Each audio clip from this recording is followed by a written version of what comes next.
우리 주 예수님께서 제자들을 처음 부를 때에 특별한 그런 목적이 있었습니다. 제자들을 부른 예수님의 특별한 목적은 한 가지였는데요. 제자들로 하여금 사람을 낚는 어부가 되게 하는 것이었어요.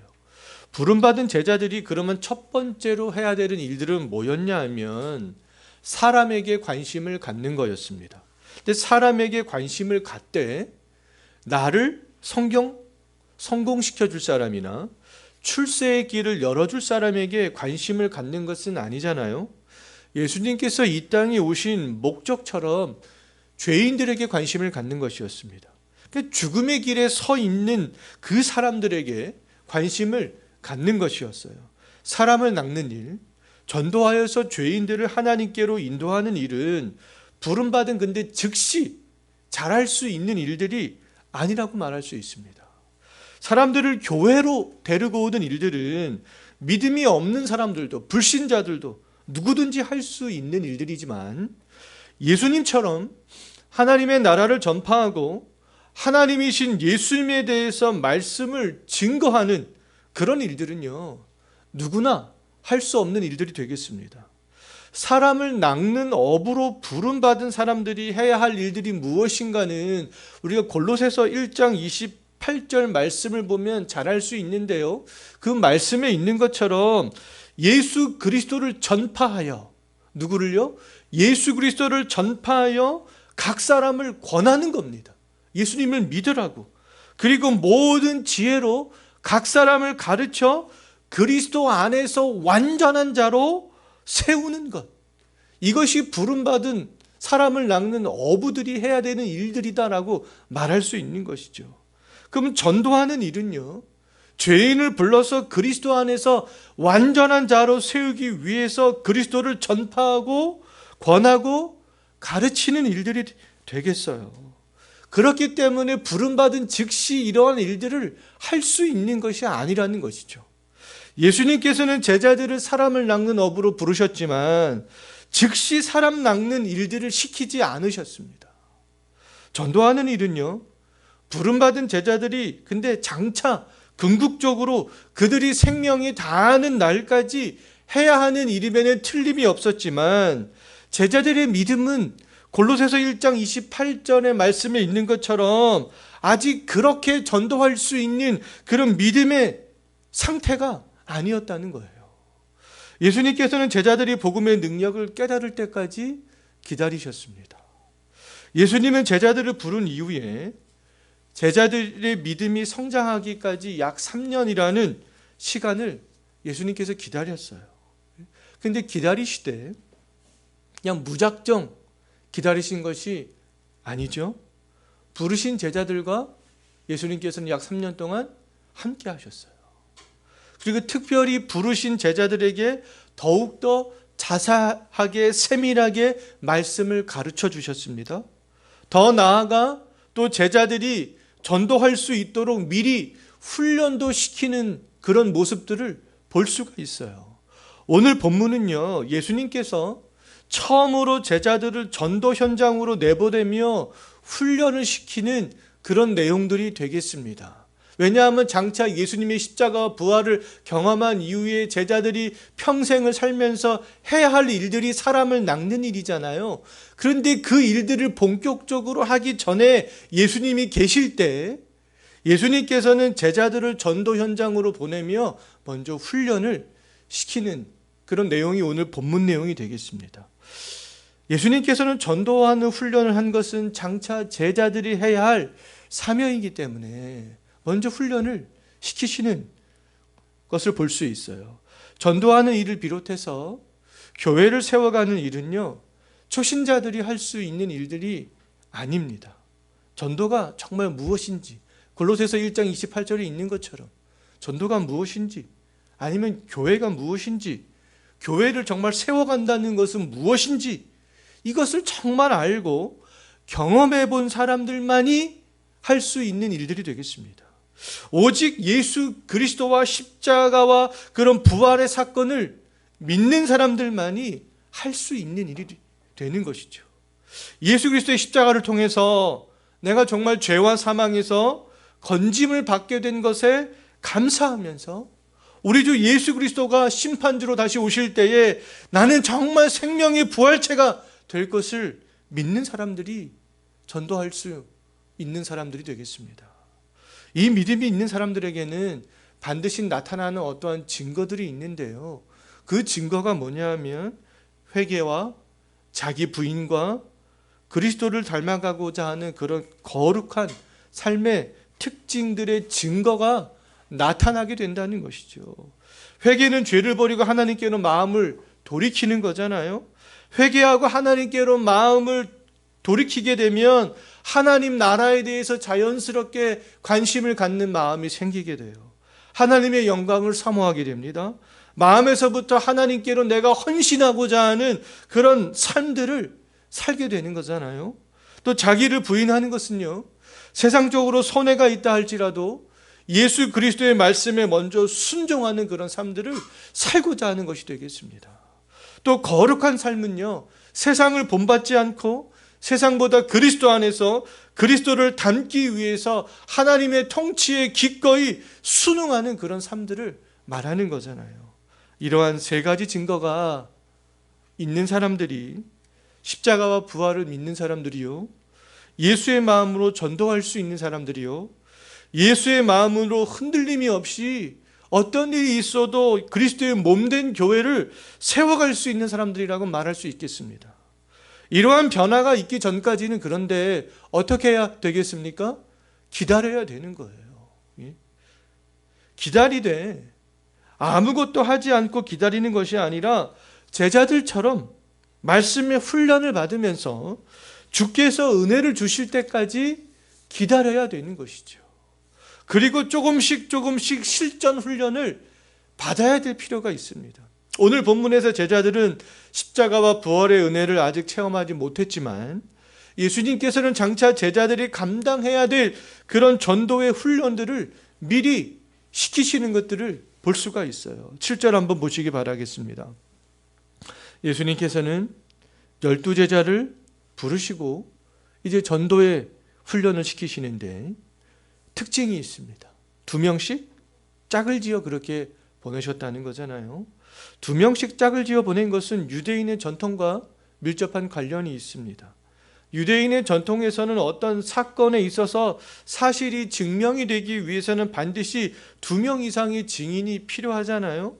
2명이 함께 다니면서 복음을 증거하면 사람들에게 더 신뢰를 줄 수 있기 때문에 예수님께서는 2명씩 짝을 지어 그렇게 보냈다라고 말할 수 있겠습니다. 오늘날에도 2명씩 짝을 지어 전도하는 사람들을 종종 볼 수 있는데요. 저는 오늘날에는 2명씩 짝을 지어서 굳이 전도할 필요는 없다고 그렇게 생각을 합니다. 그런데 혼자서 전도하는 것보다 2명 이상이 함께 전도하면 훨씬 더 좋다고는 생각합니다. 전도서 4장을 보게 되면요, 혼자일 때보다 2사람이 함께 할 때 더 좋은 점, 여러 가지 장점들에 대해서 몇 가지를 말씀해 주고 있어요. 2사람이 한 사람보다 좋은 이유는 함께 수고할 수 있다는 거예요. 함께 수고함으로 더 좋은 상을 얻을 수 있고요. 혹시 다른 한 사람이 넘어지면 다른 한 사람이 붙들어 일으켜 줄 수 있고요. 혼자 누우면 따뜻함을 느끼지 못하지만 2사람이 함께 누우면 따뜻함을 느낄 수 있고요.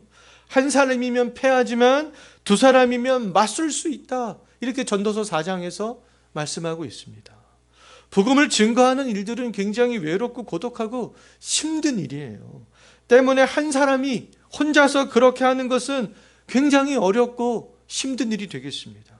그런데 함께 기도하고 함께 또 말씀으로 서로 권면해주고 힘을 북돋아줄 그런 동역자가 있으면 훨씬 더 수월하게 그 일들을 감당해 나갈 수 있겠죠. 2명보다는 3명이, 3명보다는 4명이요. 네? 성전 미문에 앉아서 걷지 못한 사람을 베드로가 고치는데, 베드로가 그 성전 미문에 앉아 있는 그 사람을 고칠 때 베드로도 혼자가 아니었어요. 요한과 함께 있었습니다.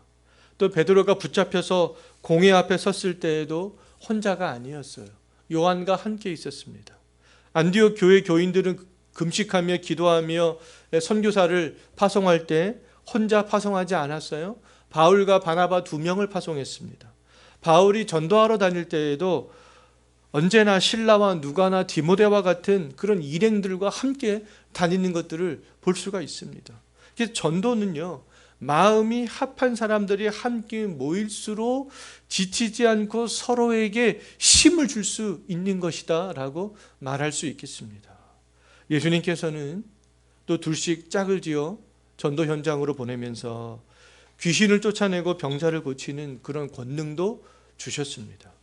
예수님께서는 하나님과 동등된 분이기 때문에 자신이 갖고 있는 그런 권능을 제자들에게 충분히 주실 수 있는 그러한 분이 되겠어요. 귀신을 쫓아내시고 병자를 고치신 예수님께서는 자신의 능력을 제자들에게도 똑같이 주었습니다. 예수님과 제자들의 그런데 다른 점은 무엇이냐 하면 예수님은 언제나 자신의 권능을 사용할 수 있는 분이지만 제자들은 그렇지 않다는 것이죠. 예수님이 주신 권능을 가져가거나 아니면 예수님이 권능을 주셨음에도 믿음을 보이지 않으면 제자들은 그 권능을 행할 수가 없다는 거예요. 오늘 본문에서 제자들은 예수님께로부터 귀신을 쫓아내는 권능을 받았고요. 실제로 귀신을 쫓아내는 그런 사역을 감당해 나가기도 했습니다. 십자가 부활과 오순절 성령 강림 사건을 경험한 이후에 베드로는 더 많은 이적들을 행하는 것을 사도행전을 보면 잘 알 수 있는데요. 베드로는 태어나면서부터 걷지 못하던 사람을 고쳤습니다. 병든 사람과 더러운 귀신 들린 사람을 고쳤잖아요. 베드로는 중풍병자 애니야를 고치기도 했고요. 욥바에서 죽었던 다비다라 하는 도르가를 살리기도 했습니다. 베드로가 이러한 권능을 행할 수 있었던 것은 예수님께서 권능을 주셨기 때문이고요. 또한 베드로에게는 그 권능을 행할 수 있는 그런 큰 믿음이 있었기 때문이라고 말할 수 있습니다. 그런데 마가복음 9장을 보게 되면 제자들을 비롯한 베드로는 귀신 들린 아이를 고치지 못하는 것을 볼 수 있어요. 제자들이 귀신 들린 아이를 고치지 못한 이유를 예수님께서 뭐라고 말씀하시냐 하면 마태복음 17장 20절에서는 너희가 믿음이 없기 때문이다 라고 그렇게 말씀하고 있고요. 마가복음 9장 29절에서는 너희가 기도하지 않았기 때문이다 이렇게 말씀하고 있습니다. 예수님께서는 오늘날에도 어떤 사람에게는 아주 놀라운 그런 권능을 주실 수도 있고요. 또 주시지 않을 수도 있잖아요. 또한 어떤 사람이 놀라운 권능들을 행한다고 할지라도 예수님처럼 어떤 그 사람이 항상 언제나 그러한 권능을 행할 수 있는 것은 아니다라고 말할 수 있습니다. 예수님이 권능을 주시면 놀라운 일들을 행할 수 있지만 예수님이 권능을 가져가시면 아무것도 행할 수 없게 되는 것이죠. 또 예수님이 권능을 주셨지만 권능을 행할 수 있는 믿음이 없거나 권능을 행하기 위해서 기도하지 않는다면 마가복음 9장에 나오는 제자들처럼 권능은 나타나지 않게 되는 것입니다.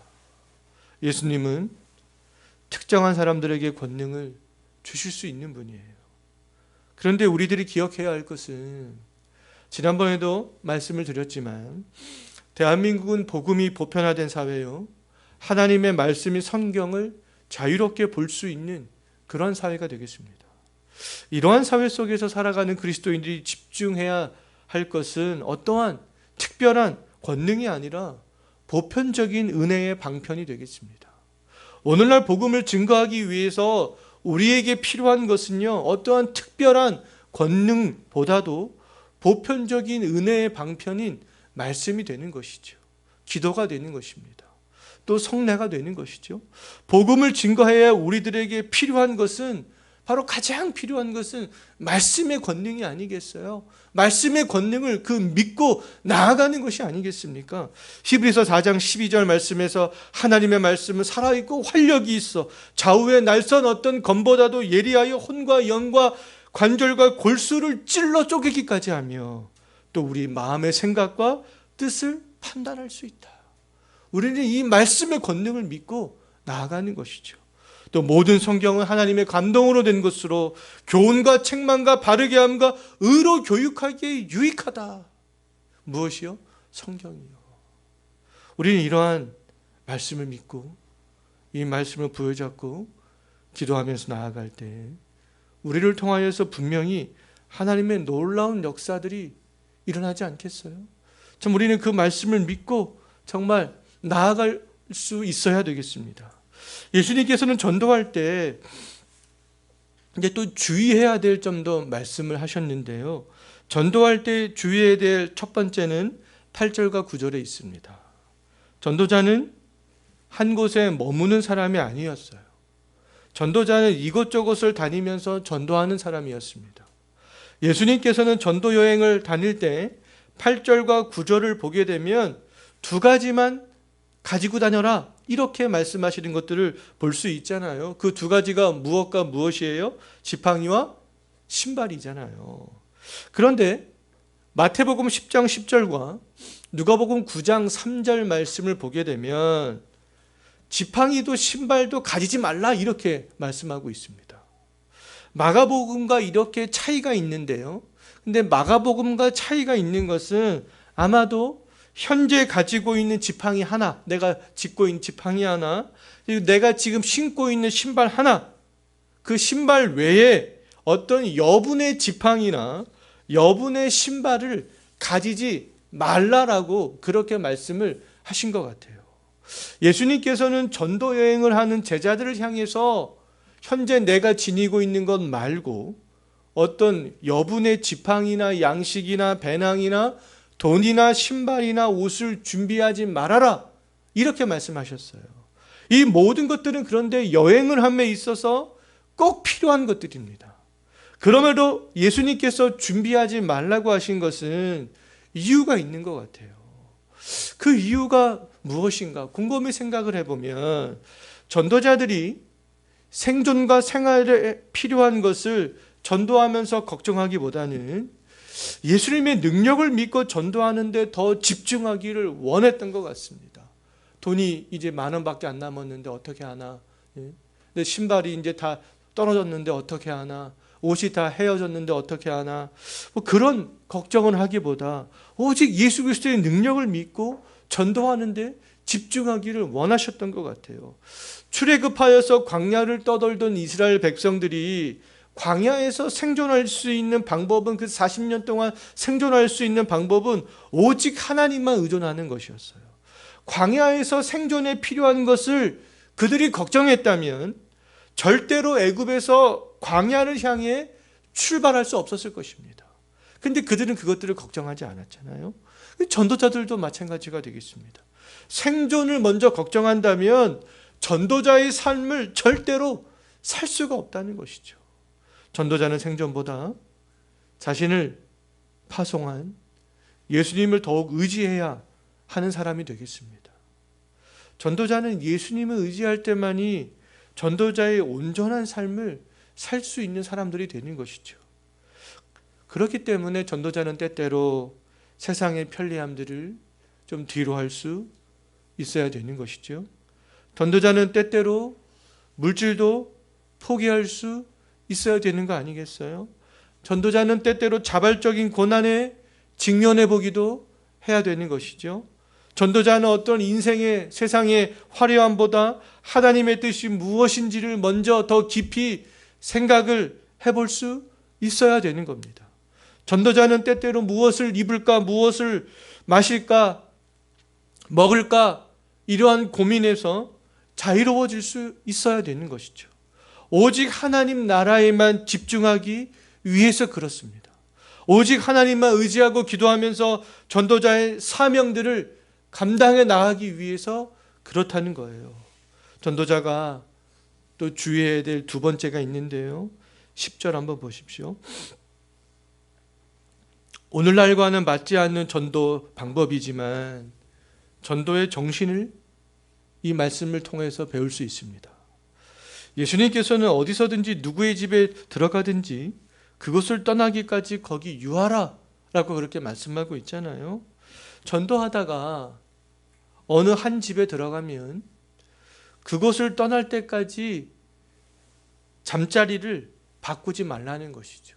한 집을 정했으면 계속해서 그곳을 떠날 때까지 그 집에 머무르라는 것입니다.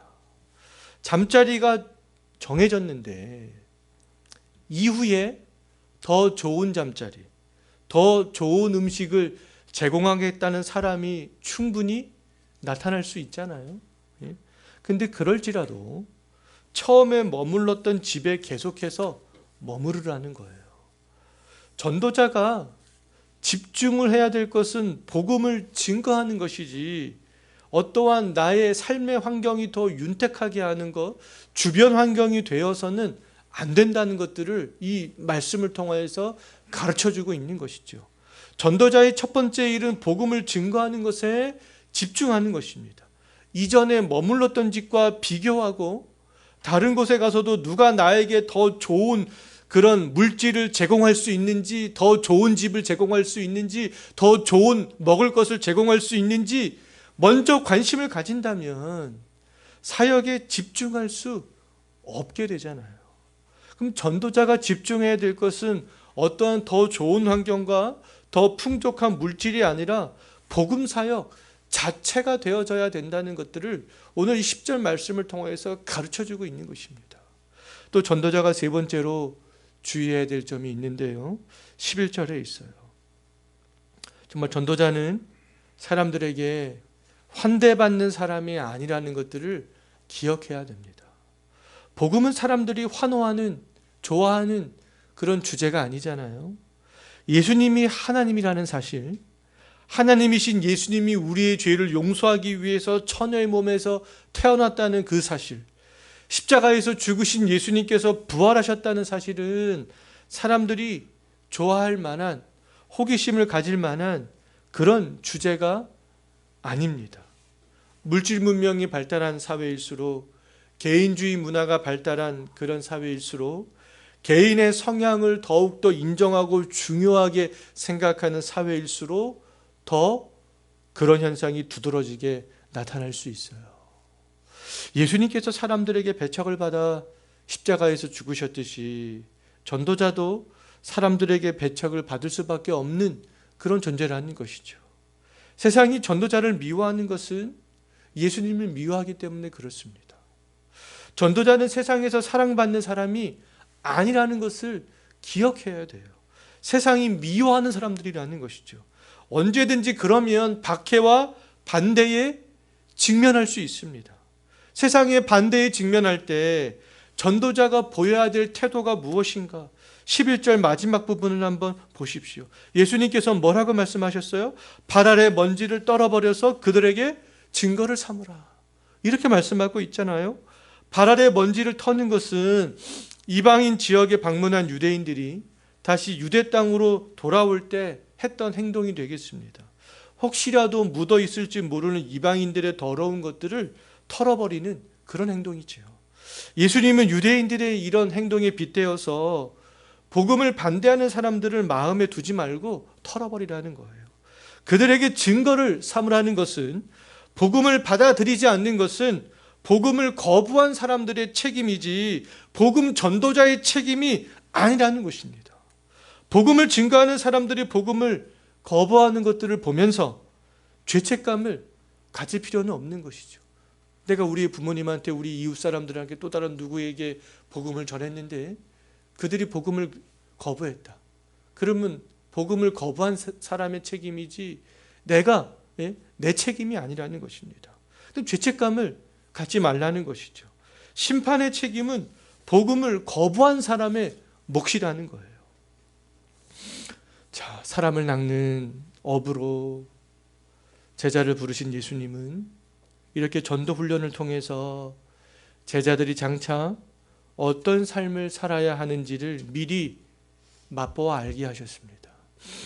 마가는 세례 요한의 죽음을 12제자를 전도 훈련시키는 내용 뒤에 오늘 우리가 읽은 본문을 보게 되면 배치한 것을 알 수 있는데요.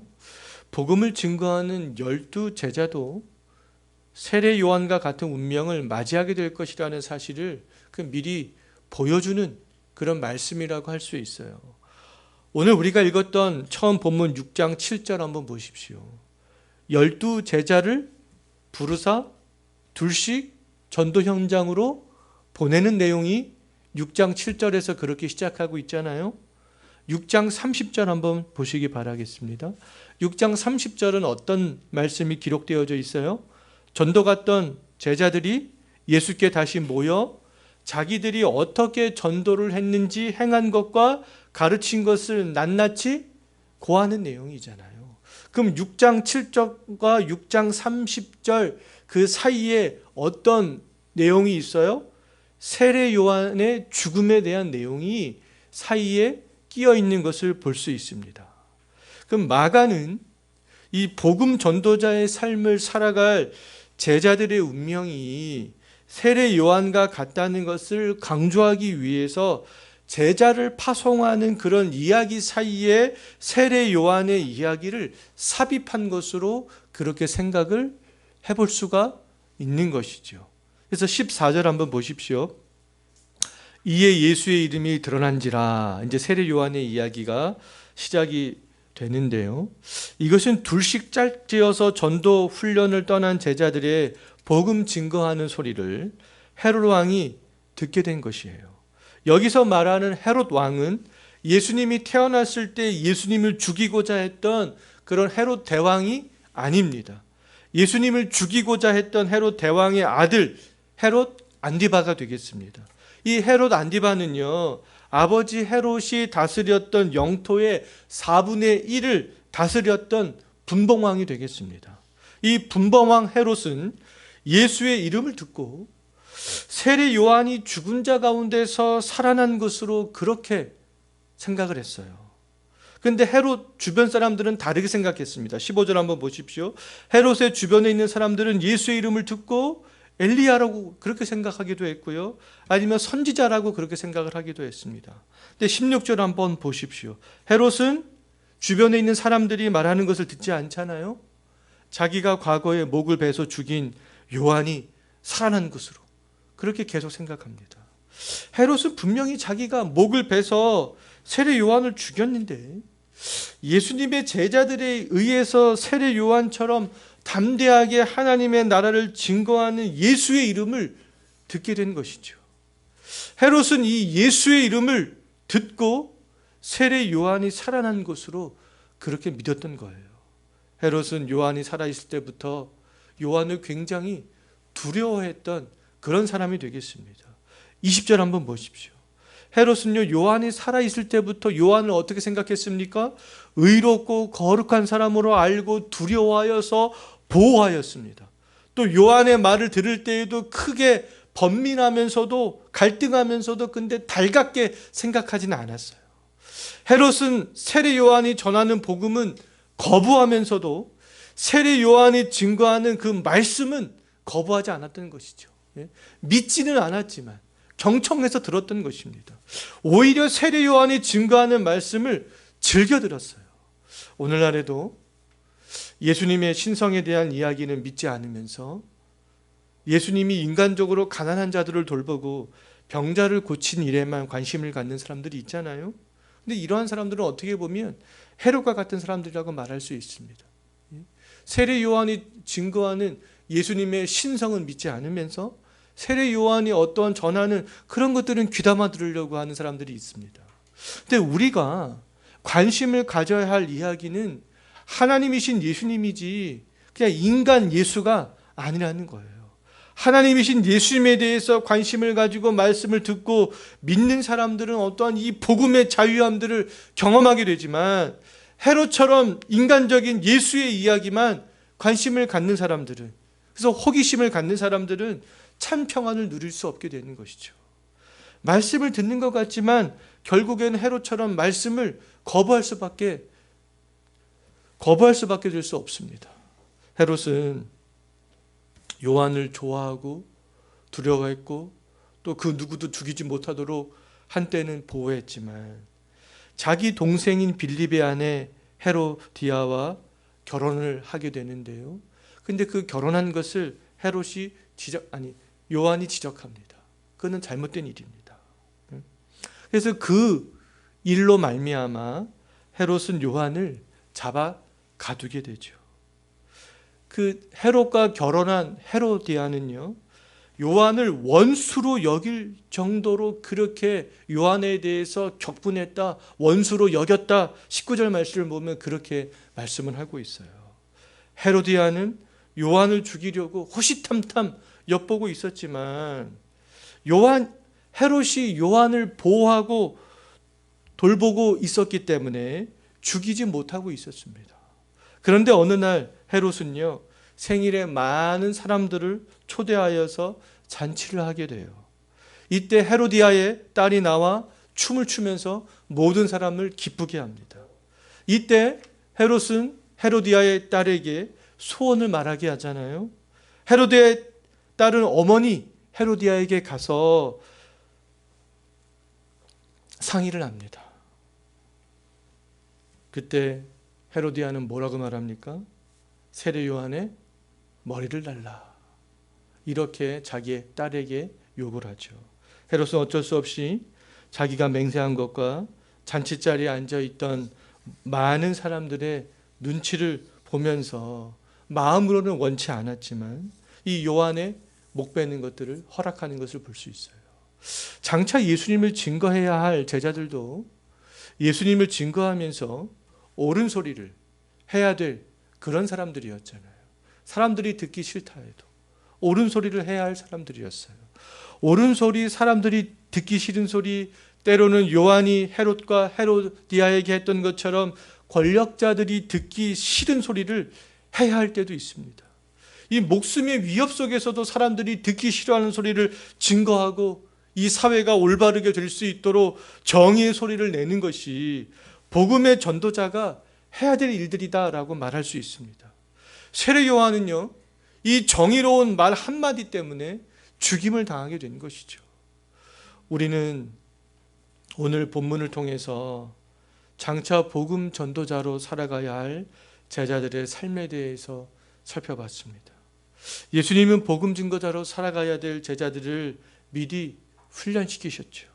오늘날 예수님께서는 우리들을 복음 전도자로 부르셨고 또 훈련 받기를 원하고 있을 뿐만 아니라 복음의 현장에 나아가서 복음을 증거하기를 원하고 있습니다. 복음 전도자로서 부름받은 사람으로서 여기 있는 우리가 서로 합심하고 세상보다 하나님의 나라에 더욱더 집중하면서 옳고 바른 말들을 하면서 정말 살아갈 수 있게 되기를 정말 소망합니다. 근데 현재의 고난만을 생각하면 절대로 부름받은 복음 증거자로 살아갈 수 없어요.